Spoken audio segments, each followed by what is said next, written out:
Should the Honolulu City and County government expand to include a new agency that deals with climate change, sustainability, and resiliency? Tonight, Cheryl Soon from the Charter Commission and Andrew Rothstein, former chair of the Downtown Neighborhood Board, will give you reasons to be for or against Charter Amendment 7. And it's the 2014 rematch for State House District 34. Two-term Democrat Gregg Takayama faces Republican challenger Jaci Agustin. Although Takayama's posted a decisive win 2 years ago, nationally, Republicans think this is the race to watch. Takayama has said he thinks Agustin's Republican agenda is out of step with our Pearl City constituency. Get your questions and comments ready. This live broadcast of Insights on PBS Hawaii starts now.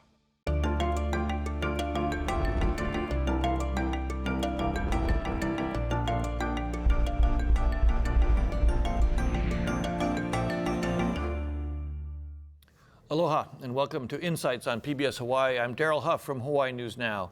Tonight we're joined by the candidates for State House District 34. Democrat Gregg Takayama will meet his Republican challenger Jaci Agustin in this race to represent the district that includes Pearl City, Waimalu, and Pacific Palisades. Then we'll feature one of the 20 Honolulu Charter amendments Oahu voters are being asked to consider this election year. Amendment 7 seeks approval to create a new agency dedicated to climate change, sustainability, and resiliency. We look forward to your participation in tonight's show. You can email, call, or tweet your questions, and you'll find a live stream of this program at pbshawaii.org. Don't forget to call in your questions early for the candidates from State House District 34, since it will be featured only during the first half of the program. Prior to tonight's show, there was a random drawing that determined the seating order of the candidates. Jaci Agustin is running as a Republican for House Seat 34, a position for which she also ran in 2014. Prior to this election, Mrs. Agustin was a program coordinator for the YMCA of Honolulu, as well as a legislative liaison. She served on the board of directors of the Pearl City Community Association, is a homeless advocate, and is also a former Mrs. Hawaii crowned in 2013. Representative Gregg Takayama is a Democrat who has represented District 34 in the State House since 2012. Before his election to public office, Representative Takayama spent 6 years as a spokesman for UH Manoa. He was also a television news reporter for KHON, press secretary for Senator Dan Inouye, and communications director for then Lieutenant Governor Ben Cayetano. Before we get to the candidates, let's take a look at the demographic profile of House District 34 on Oahu. Hawaii State House District 34 represents 26,441 residents of Pearl City, Waimalu, and Pacific Palisades. The median age is 43.6 years. The ethnic breakout, alone or in combination, is 28% Caucasian, 80% Asian, and 18% Hawaiian or other Pacific Islander. There are 6,500 families living in the district. The median household income is $86,902. More than 93% of all residents graduated from high school, and 27% have a bachelor's degree. 16% of all residents were born outside of the United States, and 23% speak a language other than English. The median value of an owner-occupied housing unit is $553,400, and the median rental is $1,721. Let's start with Jaci Agustin as a Republican. First of all, you know, it's difficult to run for office anyway. Running as a Republican in Hawaii must be a real challenge. What is it about yourself, your background, that made you want to take on this kind of a challenge? Well, you know what? I really love my community, and I enjoy working for everyone around me. And, you know, I have a 5-year-old son who's actually going to be 6 tomorrow, so happy birthday to him. And ultimately, it came down to serving my community, as well as making sure that the public school system, where he actually goes in public school, is somewhere that I'm proud to send him, somewhere that, you know, parents across Hawaii will be able to feel that their children are safe, that they're, you know, healthy in this environment, and they're getting the things that they need. I'm also concerned about the cost of living 20, 30 years from now. Will my son be able to afford to live here in Hawaii? That's the reason why I'm running. And I also want to make sure that his grandparents will be well taken care of in the future, and that, you know, Republican or Democrat, I think that we have all these concerns to take care of our family, to take care of our community, and I believe in hard work, and so that's why I'm out there every day working for the families in Hawaii. Gregg Takayama, as a representative for 4 years, what are you hearing from your community as to what are the biggest concerns in your district? Sure. Well, to start with, the little introduction about Pearl City that preceded the program, didn't mention one important fact about our district, and that's the fact that our percentage of senior citizens is one of the highest in the state. The average percentage of seniors over the age of 60 throughout the state is maybe 18%. In Pearl City, it's 24%. So a significant larger number of seniors live in Pearl City than in most other districts. And as a result, one of the challenges, I think, for our district is to enable these seniors, oftentimes frail, to be able to live at home independently. They don't want to go into a nursing home. So those who are frail, the state has the opportunity to provide assistance to them through a program called Kupuna Care, which provides delivered meals, emergency transportation, and referral services to other agencies. And that's an important program that I've been advocating for the past 4 years in an attempt to meet the needs of seniors. And it's a number that's going to be growing not only in Pearl City, but throughout the entire state. Well, that's an important point, Jaci Agustin. What kind of things are lacking now for services for and I would agree with Rep. Takayama that is one of the top issues in our district. Almost 1/3 of the population is that 62 years and older. And yes, there's things being done like Kupuna Care, but those services, they're not reaching the people, because I've been going door to door since I ran in 2014. I haven't stopped, and I've been invited into the homes of these seniors, and I'm seeing that information is not getting to them. We can pass all this legislation, we can have all these procedures and policies, but if it's not getting to the people, then what's it for? So I advocate having more a hands-on approach, transitioning people into knowing what's available to them before it becomes a crisis, before they become, needing that in-home care. For example, in June, the governor appropriated $1.7 million to ADRCs, which is Aging Disability Resource Centers. Right now, that's more of a online type of thing, phone calls. But what I would advocate for is to have a brick and mortar building, ADRC Resource Center in our district, because we do have one of the highest age populations in all of Hawaii. And so those are the types of things that I'm working towards. And if I could mention, one of the reasons that Kupuna Care doesn't reach as many seniors as it should is because the amount of money that we've appropriated has been far less than sufficient. We've been able to double the amount in my 4 years in the State House, double the amount that's been appropriated for Kupuna Care to about 8 to 9 million, but it still touches just a fraction of those who need it. And so that's why we need to do more. There's unfinished business in terms of taking care of family caregivers. We're very proud of the fact that we passed a law this year to help family caregivers, and it's significantly important, but there are other unfinished business like paid family leave, like some form of long-term care insurance. And I might mention that the bill that you mentioned that the governor signed was actually introduced by me, and it provides funds for ADRCs, which are actually referral services. And the one thing about ADRCs, and these are aging and disability resource centers, is that they don't really have to be a physical office or a building. Very oftentimes those who most need services don't have the kind of mobility that enables them to get into town. So that's why it's, they need to be accessible by phone, by computer, and by outreach services. And a lot of the seniors Let me just get to this question yes, really please. quick, because I want to make sure we honor our viewers when they come up with a question, and this is right on the point of what we're talking about. What can both candidates do to make government more accessible to senior citizens? On the point of the ADRCs, as I understand it, there was a real disconnect going on between the state and city government in terms of delivering the services that, and is there something that needs to be done about that, for example? Yes. Well, actually, the Hawaii Community Foundation did a study, and they used the words, it's fragmented, it's disconnected, and there's a large gap in the services reaching, just as I had just explained. And a lot of the seniors, when I go door to door, they don't want to use a computer, they don't want a phone call, they actually do want to go and visit somebody, and I understand they don't want to go to town. That's why I would advocate for one of the ADRCs to be in our district. And a way that I can bring government to our community is, one of the things I'm going to do once elected is have my office in district during the non-legislative time period, once a week, so that our seniors, they don't have to fight traffic. They don't have to go find parking. They don't have to go wander around the Capitol to have a face-to-face meeting with me like what I've been having with them at the door. Let me ask Greg. Well, actually, in terms of outreach to citizens, I think that, well, in many ways, we already have a district office. It's 1639 Ho'olana Street, which is my home. And my home phone number is listed in the phone directory. My cell phone number is printed on all my business cards and every other directory that's available. So when people recognize that you are responsive to their calls and their needs and effective in getting things done, they will call you. They will approach you in Longs and Foodland and call you up on the phone. We average about 3 to 4 calls for assistance every week. Well, let me ask both of you, because you're both saying kind of the same thing in a sense, but you know, if it takes calling your local legislator to get a government service, isn't that a problem? Very oftentimes people don't know where to go, and that's one of the ideas behind the ADRCs, which are incidentally set up in each county. Oahu's the last ADRC to be set up, and it was supposed to have learned from very good ADRCs that are existing on Maui and Kauai and the Big Island.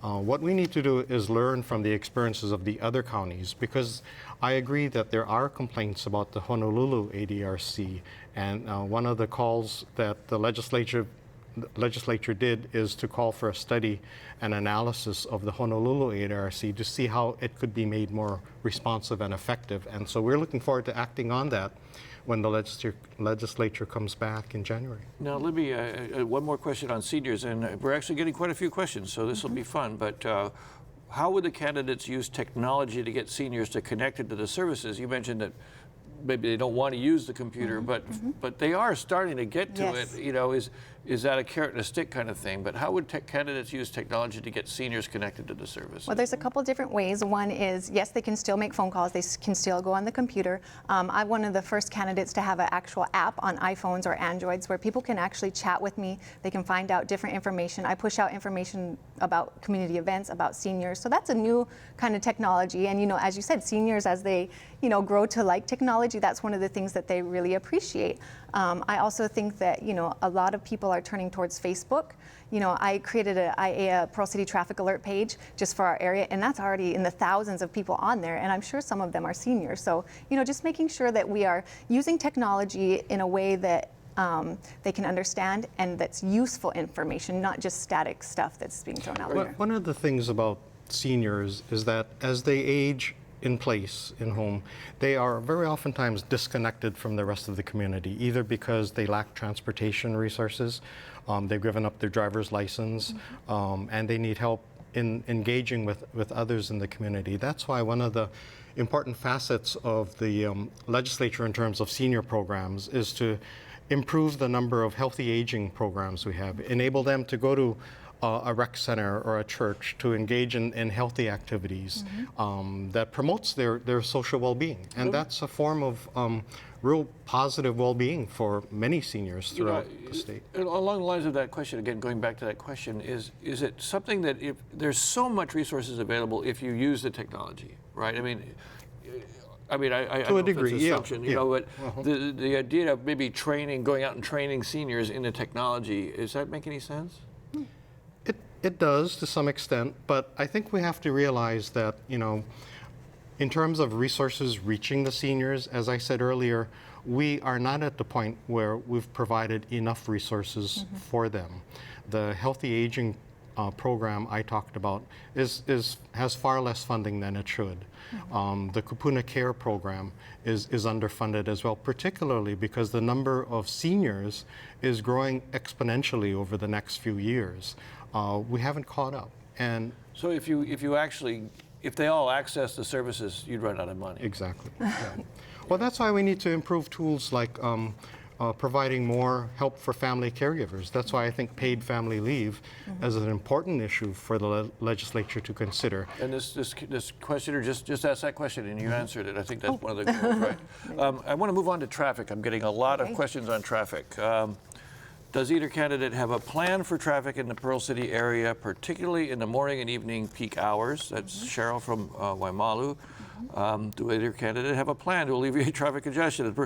That sounds very familiar. Oh, it's the same person twice. If you oppose the proposed increase in the vehicle fund and weight taxes, how will you fund your proposed, new highway projects? Anyway, those are the 3 traffic questions. Jaci Agustin, you mentioned traffic before. Yes. What do you think is the solution there? You've got rail going through right Yes. now. It must be a nightmare. So besides our, our aging population, traffic is one of the top 3 issues in our district. And, I've been looking for different solutions for, a while now. And one simple one is to create bus bays along our Moanalua and Kamehameha Highway because, the buses stop, they stop the main flow of traffic, and then the traffic gets backed up. So if we can create bus bays, get the buses off the main flow, those traffic folks can keep going.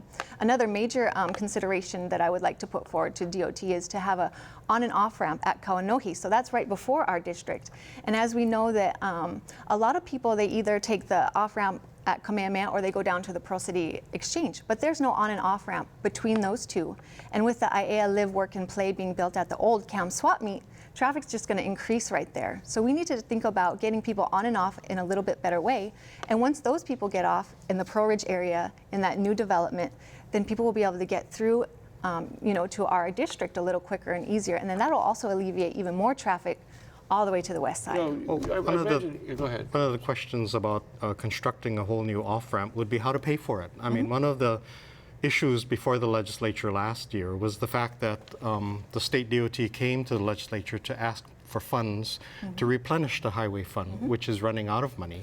And so unless we take steps to replenish the highway fund to some degree, there's not enough money to construct new projects like that. I know that the legislature, the administration asked to raise the gasoline tax, the weight tax, and the registration fee, which I opposed. I think it was too much all at once. But I think at some point there has to be some replenishment. I think maybe in a staggered form of increase might be okay. But we also need to perhaps do what we did this past session, which was out of the state general funds, we have a surplus of about $1 billion.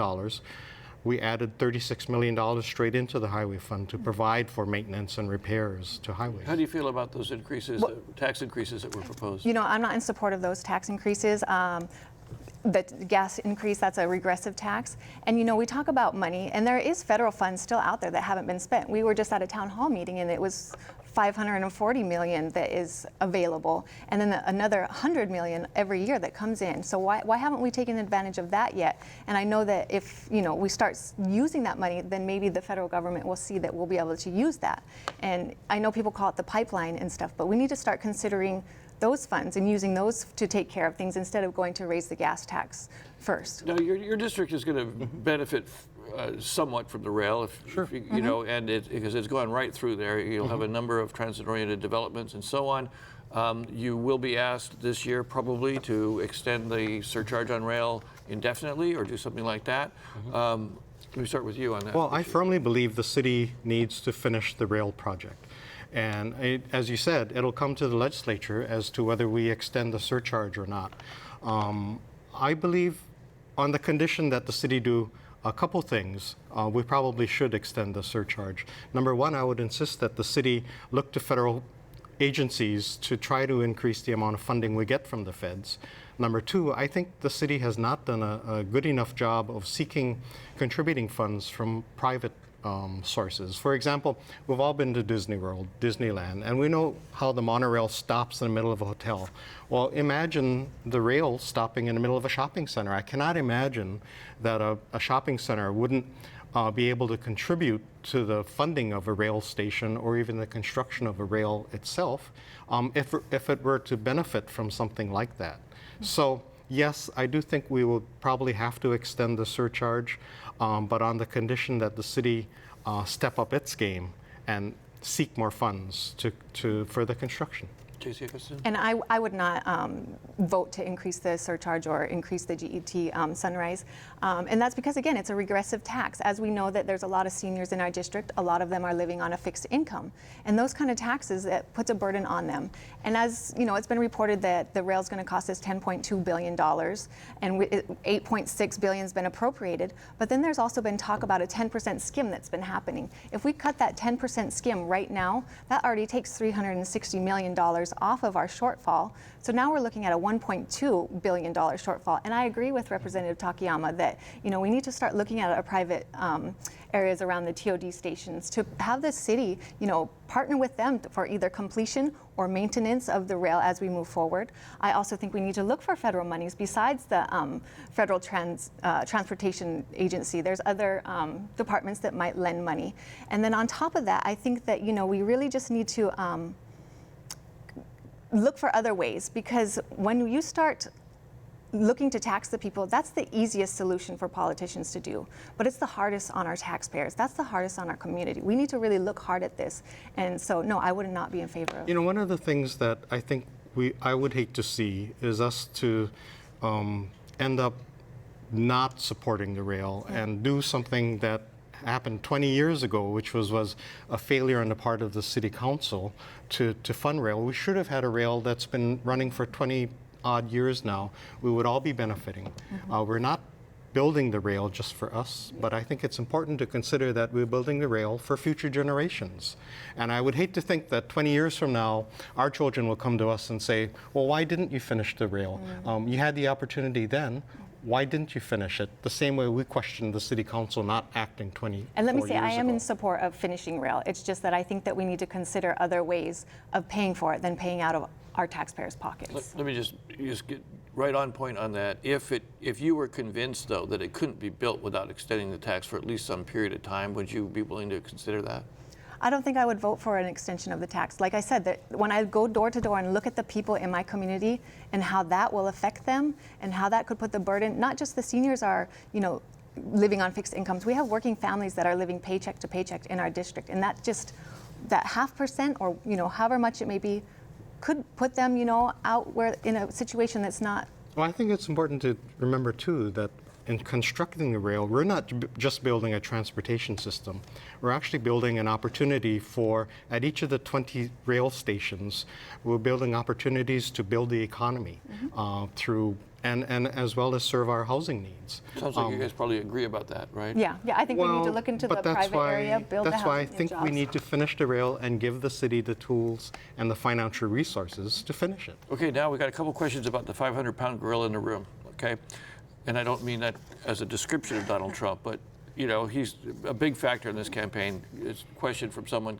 Jaci, do you support Trump? And what are your thoughts on your respective parties' presidential candidates? In other words, does Jaci support Trump and does Gregg support Clinton? What issues can they relate to with their candidate? Jaci, that's the harder question to you. Yes, well, Donald Trump is a hard pill to swallow. I am a Republican, as everybody knows. But I can't defend the things that he said about women. However, I do support the democratic process. I support that, Republicans across America had voted him as our nominee, and I support that. So how do you, when people ask you about it, that's your answer? Are they satisfied with that? Or they say, how could you as a woman possibly support it? Well, you know what? When it boils down to it, I'm a Republican because I'm conservative fiscally and morally, and that's basically what it is. Both parties have people running that they might not think are the best candidate, so we could throw it either way. But ultimately, I'm a Republican because of those reasons. And when people ask me, I say, you know what? I'm focusing all my energy on this race in this district for the people that, in our community. So that's what it really is for. So, there's one campaign that I fully support 100% and get 100% behind, and that's mine. Not that, so Trump is an entity, and so, as I said before, I support our nominee. Well, I think in the end, when it comes to local district races, people will look at the candidate probably more so than party labels. But having said that, I think there are some general differences between Democrats and Republicans. And for one, when pro-city voters get their ballot in the mail or at the voting booth, they will see at the top of the Democratic ticket Hillary Clinton, they'll see Senator Brian Schatz, and they'll see Congresswoman Colleen Hanabusa, and I'll be somewhere below there. But, in each of the cases, I'm proud to say that I'm on the slate with these other candidates. I think they're terrific leaders, and I think they'll be terrific elected officials, and I look forward to working with the members of the Hawaii congressional delegation. I don't think the Republican candidates can say the same thing about their slate of Republican candidates. Last question on this for you, Jaci Agustin. So Are you worried that for yourself and for other Republicans that the state of the party with Trump as the head of the candidate, are you concerned that Republicans may not go to the polls in the numbers that you would need to actually help be competitive? Well, just because that Donald Trump is not my personal favorite, there are so many Republicans around the nation and in Hawaii that they really rally around him and they really like him. So, you know, Trump might pull people to the polls. So, you know, it could go either way. So I wouldn't, you know, determine whoever comes out to vote in our race would be, you know, based on Donald Trump. They're going to come out and vote for, you know, the candidate, as Representative Takayama said. Okay, this is an interesting question, thoughtful question. It says, for Gregg Takayama, in 2014 you received an endorsement from HGA, the state's largest union. In 2016 you did not receive their endorsement. Please explain why you think you didn't receive this endorsement again, and if we could also talk with both of you about the role of public worker unions in the state these days. Okay. So specific to that. I think there are two important reasons, as far as I understand. Number one, I supported the privatization of the Maui hospital system. I think it makes sense. I think it will enable the people of Maui to benefit from a financial solvent hospital system, which is in danger of going bankrupt unless the legislature approved the governor's plan to privatize it. HGA, of course, was against it. Another thing is that in the interview process, all of these unions have some kind of interview process. They asked me if I would support programs to reduce government services, and I said I wouldn't rule it out. I would not rule it out. And one of the programs that I suggested we take a close look at, for example, is right outside our Capitol offices. We have something called the Capitol Pool, and it requires full-time workers, 3 or 4 of them, to do nothing but clean the pool. And I said, what a waste of government resources. I mean, we can reuse those workers in places like cleaning public parks, like cleaning our schools and repairing and maintaining them. What a waste of resources to be spending on that, and they disagreed with me on that as well. Let me give you a chance. We've only got about a minute left on that question. Are you concerned about the power of public worker unions at the Maui hospitals? He brought it up. It still hasn't happened. You know what, I think that I believe in unions because they give power back to the people, and I'm for workers. And can you reiterate the question real quick? The question was more about whether HGA endorsed him, and so Yes. you hear of a union who's essentially punishing members who vote against them, and in this case, you know, being tough negotiators on this thing that is now still stalled. I mean, do you think that this is too much influence by? Well, I think what it boils down to is that HGA actually interviewed both of us, and then that is what the outcome came, that they didn't endorse either of us, even after endorsing him in the prior. And that's their decision. I don't know if it's their power swinging or not, but you know, it was based on the interview mostly. So. Okay, and actually we are out of time. That was really fast. Thank you both so much for being here. Yeah. Before we now turn to the discussion about Honolulu Charter Amendment 7, let's turn to the subjects of environmental sustainability. When you live along the beautiful coastline of Leeward, Oahu, you get to experience a special relationship with the ocean. Hikino students from Waianae High School share their concerns about overfishing in local waters. The environment is all about balance. And when you lose balance, normally what happens is something along that food pyramid crashes. Oh, yeah, I have something. I don't know what it is though. Cheap or no? Come here. Emil Muraoka lives for the catch. I fish for passion. I fish for excitement. I fish for my own joy. Woo! Live and die for that. Today, he's been lucky, but very soon, Has that thing even seen a nibble yet? his luck will change. According to the Food and Agricultural Organization of the United Nations, who estimate that more than 3/4 of the world's fish stocks are overexploited. If I couldn't fish anymore, I don't know what I would do. I think I'd be kind of lost. This is an all-too-real possibility. If the overfishing continues, the world's fish stocks will be depleted by the year 2048, according to a journal in Science magazine. Well, I guess it's just break time then. But for people like Eileen Bebo and her family, taking a break isn't something they can afford. It started out recreational, and you kind of get hooked on it. So we do it quite often now commercially. We ended up with 15 octopus, ranging from 8 to 10 pounds. It all depends on the tides and the currents. It wasn't always like this, though. We could go really close to shore and catch ahi, and catch 6, 7 a day within a couple hours, and you can't do that anymore. It's already showed a decline from 30 years ago. And in the next 30 years, We have to be very, very cautious on a worldwide scale not to over-harvest. As the demand for fish protein goes up, the demand for fish goes up. the ocean has had to keep up with this ever-increasing demand for years. Since 1973, global consumption of fish has doubled, going from 45 million metric tons to over 90 million metric tons consumed during recent years. And so what you want to do is you want to manage the amount of fish that get taken out in a relative ratio so that that balance continues to exist. But the balance begins to sink when there's little being done to keep the fish population afloat. People just take what they don't need. They take more than what's given. Will there be a lot of fish around? I don't know. Hopefully we won't have to experience that, but we don't know. That is a fear of the unknown. A fear not only for themselves, but for future generations as well. We want to have fish for our children and our children's children. And the younger fishers are starting to catch on. There's no sense in taking things of which I don't need. There's always a lot for other people, so I like to share. Emil is doing his part, one fish at a time. First fish is always a throwback fish, so at least we know there's something out there. This is Crystal Sabeto reporting from Waianae High School for Hikino.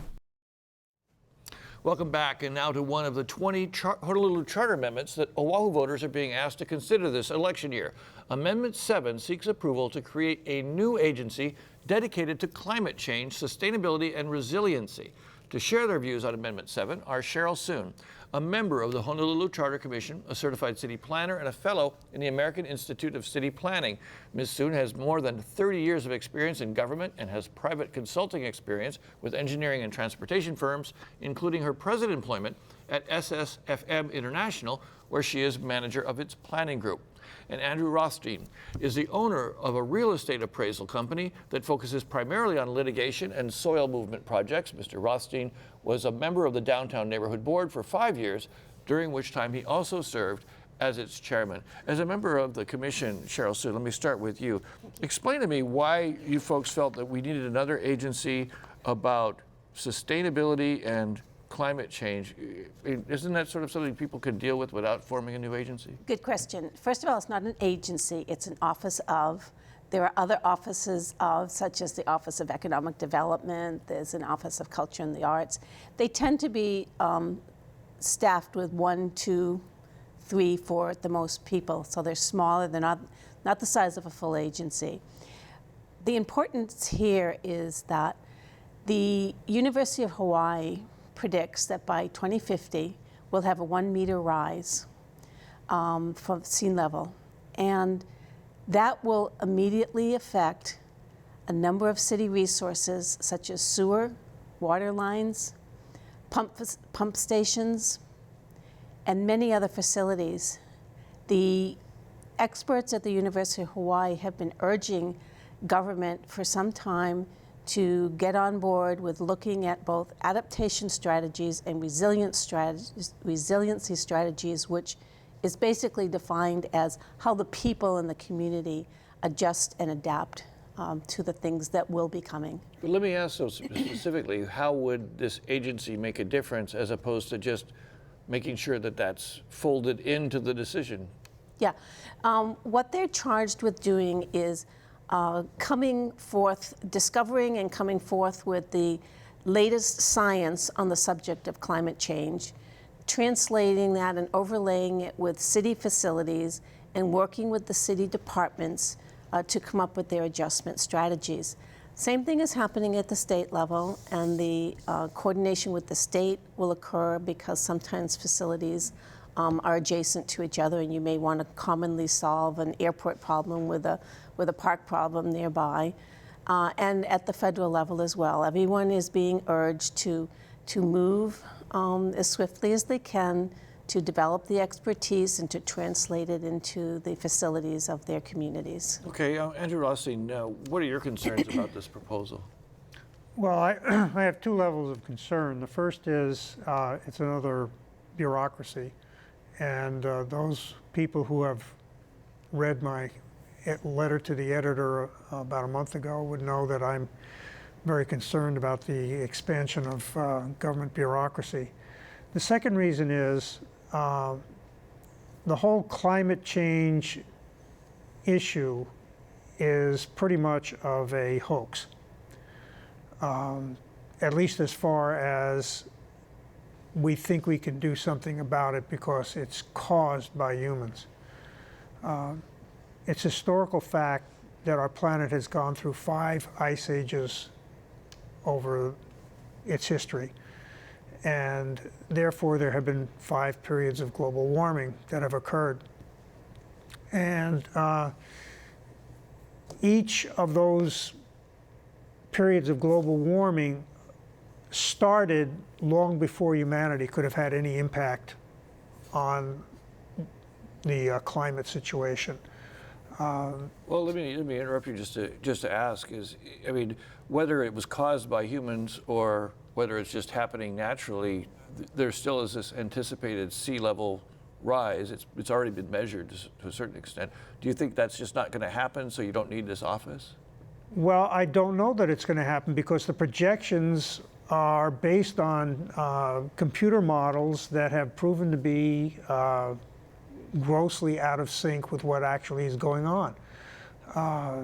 Maybe you remember that they were predicting whole bunches of added hurricanes over by the East Coast, and we had several years of practically no hurricanes, and then we've had, what, 2 this year? I mean, when I was a kid living on Long Island, we had hurricanes every year. You know, not major big ones, you know, like Category 5 or something, but we had Category 1 hurricanes almost every summer. Let me ask Cheryl Soon. Now, you're not a climatologist. You're an urban planner. So how do you respond to that thought? The living patterns have brought us closer and closer to the coastal zone of our island. It is mostly accepted, maybe Andrew might not accept, but the biggest impact of changes in the climate are felt on island states, and we are an island state. It is not just sea level rise, although that is an important component. It is the change in weather patterns. The severity of weather events, both wind events and rain events. We don't have to go more than several months back to find events where flooding and coastal erosion have been accelerated because of winter storms. And we do not argue what the causes are. We could, but that's really not the point of this amendment. The point is that the critical infrastructure for the city and county exists within inundation zones, and something needs to be done to address that. Let me though follow up with what Mr. Rothstein has said about the bureaucratic aspect of it. Sure. You know, I think there is a natural reaction to people who go, "Oh, here's a problem. We got to throw some bureaucrats at it." Right. And I mean, how do you respond to that? That maybe this could be done without necessarily adding people. Well, I think 2 things. Number one, the city has a workforce of 8,500. The office, not agency, but the Office of Climate Change may add 1 or possibly 2. So that's not a huge bloating of a bureaucracy by any stretch of the imagination. The funding for a resiliency officer is already known for at least 2 years. It will come from a Rockefeller Foundation grant, which is providing funds to the city and county for this. The establishment in a charter, the other question you haven't asked, but often does get asked of us, is why do you need the charter to do this? Couldn't you do this without the charter? Yes, you can do this without the charter. But the charter is the statement of who we are and how we organize our government functions and how they relate to each other. It's a very strong thing to make a statement about climate change, sustainability, and resiliency in the charter. That will actually probably position us for access to other foundation grants. And I have personally a great amount of confidence that there will be others that will follow the Rockefeller Foundation grant. Let me ask Andrew Rothstein, you know, there is a lot of people, probably the majority, that tend to accept the climate change argument that it's happening. How does it feel for you to be sort of in the minority on this issue, and how does that drive you to want to keep making this point? Well, I'm not sure that I'm in the minority. I think that the people that are pro climate change are they're a spectrum of people, and they're very loud, and they're supported by the press, and I don't know that they constitute a majority. I have another objection, and that is this whole concept of sustainability. Back in the early 1800s, there was an economist named Malthus who believed that humanity was going to outgrow its ability to feed itself.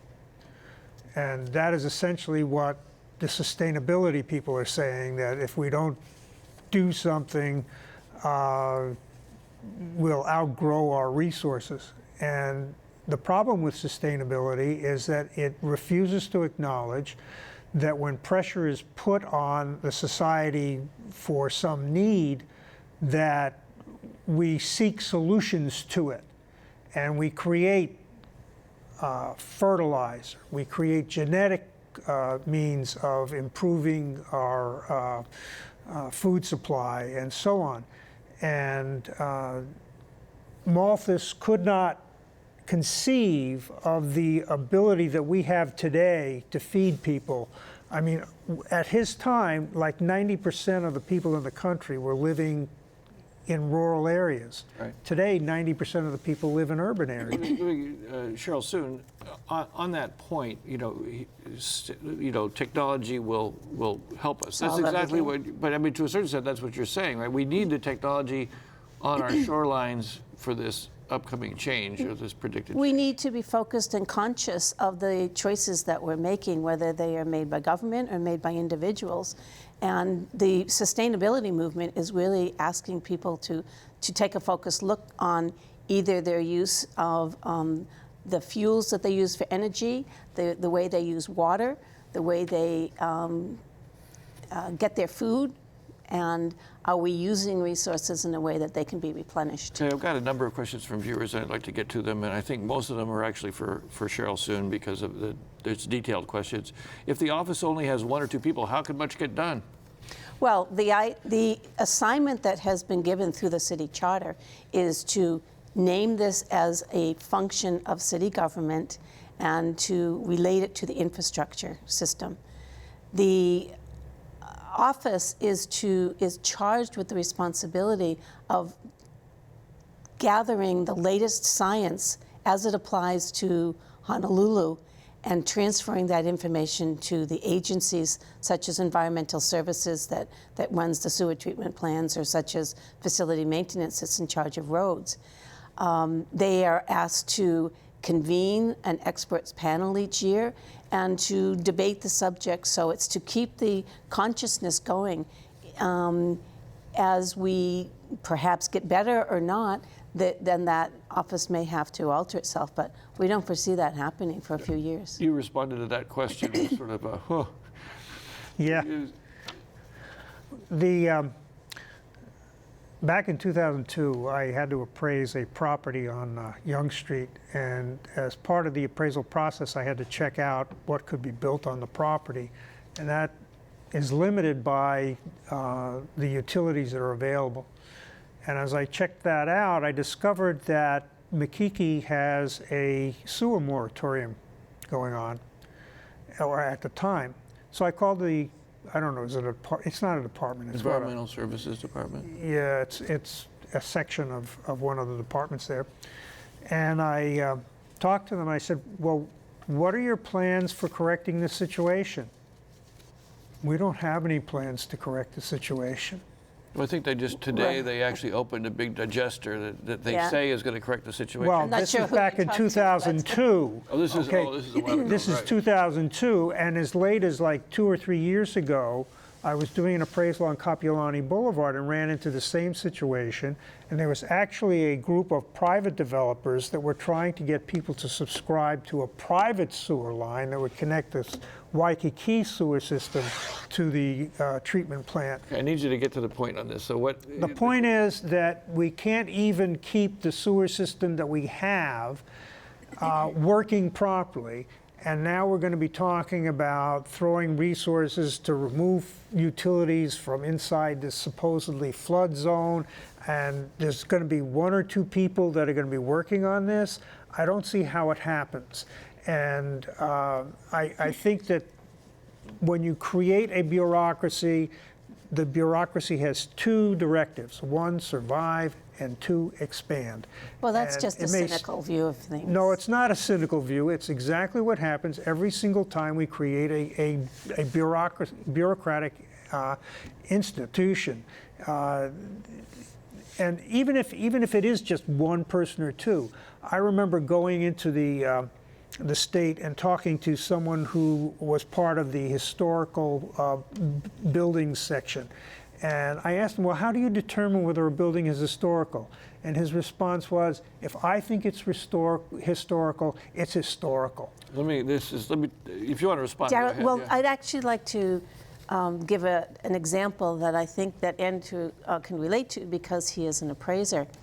The value of property in a coastal area and the cost of owning that is changing because the insurance lines, they call them the firm lines, are being brought farther away from the ocean because the flooding area is being extended.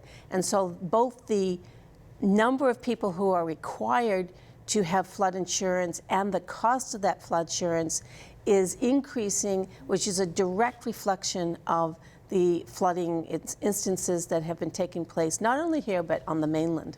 A couple more questions from viewers. I want to make sure we get to these. This is in line of what we've been talking about. What kind of power would this office have? So if a person there felt like another agency was doing something wrong or wasn't listening, what ability would they have? They only have the power of persuasion and the power of cooperation. They do not have powers over any of the other agencies.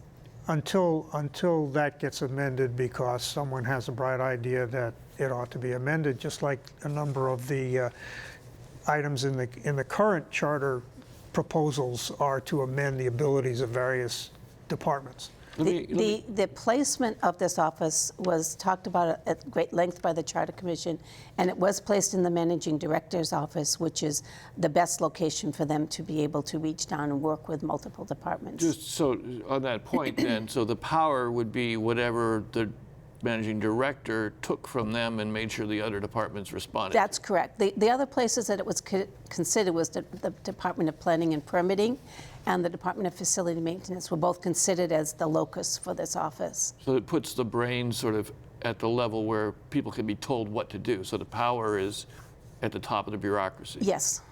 Okay, another question. Where would the funding come from, and what is the estimated yearly cost of this amendment? And let's extend that beyond just the people, but also the kinds of stuff that they would be doing, these meetings, these planning sessions, and that sort of thing. Would that also have a cost? Well, they would have the access to city's resources for having meetings. So the auditorium or any of the many conference rooms that are located in City Hall or over at the municipal building or down at Neil Blaisdell Center. So their meetings should not have any cost associated with them.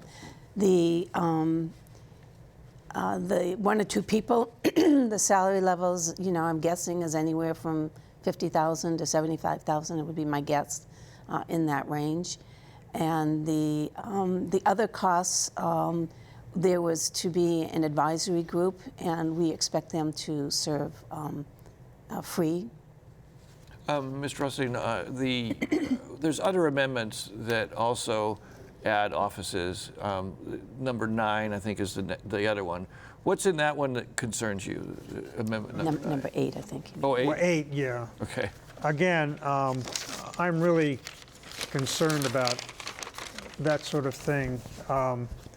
8 is Department of Land Management responsible for protection, development, and management of city lands be established. My experience is that government has a very poor record of maintaining its property. I can go back in my experience. I was approached by a client to appraise an industrial property about an acre in size that was being leased by the state. And this was the second 10-year rent renegotiation period. And so the property had been leased to the state for 20 years. The purpose of the property was to provide auxiliary parking for a state facility. And I went out to look at the property, and it was completely overgrown with trees and shrubs, except for a small area where people had driven onto the lot and created a dirt area where 3 cars were parked. So the state was paying an enormous sum every year to have a 1-acre industrial property used so that they could park 3 cars on it. And I've run into, all kinds of, like the sewer example I gave you for the city and county, the fact that they had no plans to correct a deficiency in the sewer system. Wouldn't this amendment, isn't the intention to actually correct what you're describing, that basically create an office that would manage these properties? Well, it's just another office. Why aren't these properties being managed by the sections of the government that are responsible for them to begin with? That's the question. Well, that's exactly why in the organization of the city charter, which organizes departments, there is no department assigned to take care of land. And yet land is fundamental in Hawaii. We all understand the AINA, our state motto, the life of the land. Is fundamentally understood by people, but strangely, the city charter assigns buildings owned by the city to facility maintenance, but does not assign land to anyone. And the city currently owns over 16,000 acres of land. Let me just say that for our viewers' benefit, this is Charter Question 8. We've moved on from 7. I misspoke about that. And one of the questions that this question is, are you for the amendment that helped the environment and for population control? I think we're talking about 2 different amendments. What is the purpose of this land? I mean, I think that Mr. Rothstein asks a valid question in that why isn't this something that can be done? Are there problems that this is meant to address? What's the problem that this is meant to address? As opposed to the lack of people doing it, what's the problem? The problem is 2 that currently exist and a 3rd that is anticipated. The first one is the maintenance of facilities to prevent dumping, to deal with vagrancy, to deal with properties that may even be unsafely in an unsafe condition, to have people who are assigned to correct that. The second one is the negotiation of lands that come to the city. And those occur sometimes because someone dies and leaves them to the city. They can occur because of they call it a unilateral agreement. A developer wants something and he decides to donate a park and ride facility or a facility for a daycare center, and somebody needs to negotiate that and negotiate it with all the perspectives in mind rather than just take the deal that comes. But that's happening now, right? It's happening in a sparse fashion. It's happening from so many different sources. The Land and Water Conservation Fund. There's so many ways in which it happens, and that's each assigned to a different department. That we're looking for consolidation so that the people who are hired to do it have the professional expertise, have the best management practices, and it's not an adjunct to other things they're doing, and that they're scattered throughout the city doing it. You want to respond to that? Yeah. I still don't comprehend why, say, the Parks Department can't maintain the parks and it needs somebody else to manage the parklands. What I am concerned about is the city has entirely too much land. If you can't use it, sell it off and use the money to fund whatever else we're doing so that you don't have to raise taxpayers' taxes. The use of property. Let me give you an example. Quickly, we've only got a couple minutes. So. Right. Back when the city was discussing what would be done with the property at the corner of Smith and Beretania Street, the Fossey administration was coming up with all kinds of proposals. The land was supposed to have been dedicated to a park and a parking lot, an underground parking lot. That was the provisions of the agreement with the developer for switching. I need you to sum up what you're saying. And the Fossey administration came in with plans for an apartment building on the property and for a county administrative building on the property. And finally, we got them to agree that no, it was going to be a park and a parking lot. And so the city winds up with property, and it doesn't have a real need for the property, or it doesn't even have the basic idea of how to use the property, and so it throws out all these weird plans. And I don't think that having an office of planning is going to do that. I mean, you have an office that's supposed to be the Department of Planning. I just have to explain something about the charter amendment. The charter amendment. Yeah. So that people don't get the wrong impression from what Andrew has said. The concern during the deliberation was that this office may sell off parklands, and so it is specifically written to exempt parklands. Okay, And so there's no danger of that. We've only that. got like 30 seconds. I'm going to ask this really quickly. Do you see consolidating all the people now that are doing this in Yes. various departments into a single department? Yes, Okay, that's pretty dramatic change in the city structure. correct. Okay, and that's Amendment 8. Yes. Okay, well, I think that we're about out of time. Thank you both. It's been very enlightening. Thank you, Daryl. I hope you've helped people out in approaching these amendments. Thanks again. I hope so. Join us next week as we continue with our election coverage, and there are brochures, and you can get those online, with a discussion of why your vote counts. As we approach the final days before the general election, we'll join a panel of political observers and young voters to discuss the importance of exercising one of our most important rights as a citizen. Why vote? That's next time on Insights on PBS Hawaii. I'm Daryl Huff. Ahui ho.